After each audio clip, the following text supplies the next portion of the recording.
Time machine नहीं है sir, नहीं तो मैं अपने सारे साथियों को 47-46 ले जाता। खून की नदियां बह रही थी दोनों तरफ, खून की नदियां।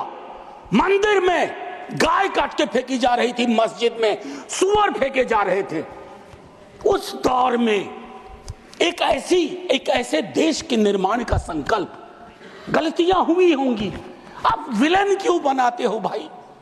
विलेन मत बनाओ, आपसे भी गलतियां होती हैं, हमसे हुई हैं। मैं सिर्फ इतना कहता हूं माननीय उपसभापति महोदय कि जब हम तबसरा करते हैं इस तरह के नेताओं पे, तो हम भूल जाते हैं 47 में इस देश की क्या हालत है। सर आपने घर बनाया हो, मैंने नहीं बनाया अभी तक, मेरे पिता ने बनाया। सर ग्राउंड फ्लोर बनाने में सबसे ज्यादा मेहनत लगती है, नींव है वो। नेहरू और अंबेडकर, पटेल, आजाद ने नींव डाली। आप सेकंड थर्ड फ्लोर बना रहे हैं, उन्होंने फर्स्ट फ्लोर बनाया, आप 5 फ्लोर और बनाइए, लेकिन नींव के बगैर फ्लोर किसी काम का नहीं है, ये याद रहना चाहिए।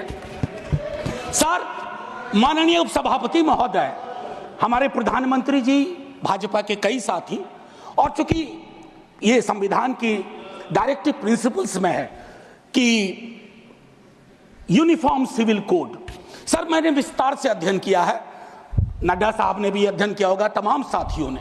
सर कई तरह के उस पर विचार थे, लेकिन डोमिनेंट विचार था कि इसको रखो, किसी दिन वक्त आएगा इस पर बात होगी।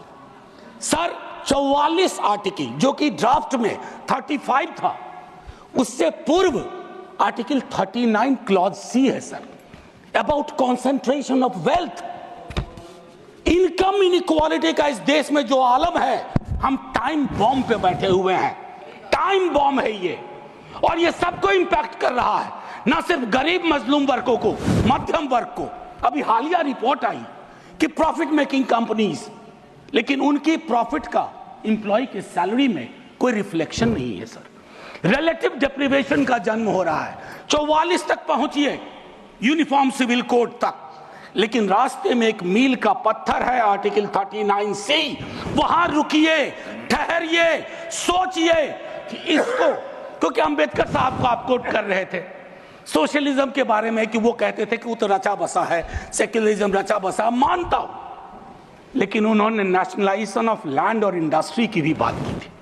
मैं उसकी पैरोकारी आज के दौर में नहीं कर रहा हूं, लेकिन ये जरूर कहूंगा कि प्राइवेट प्लेयर्स ऐसे ना हो जाएं कि एक को चादर से ढकने के चक्कर में पूरा देश नग्न सच्चाई से रूबरू होता रहे। ये नहीं होना चाहिए।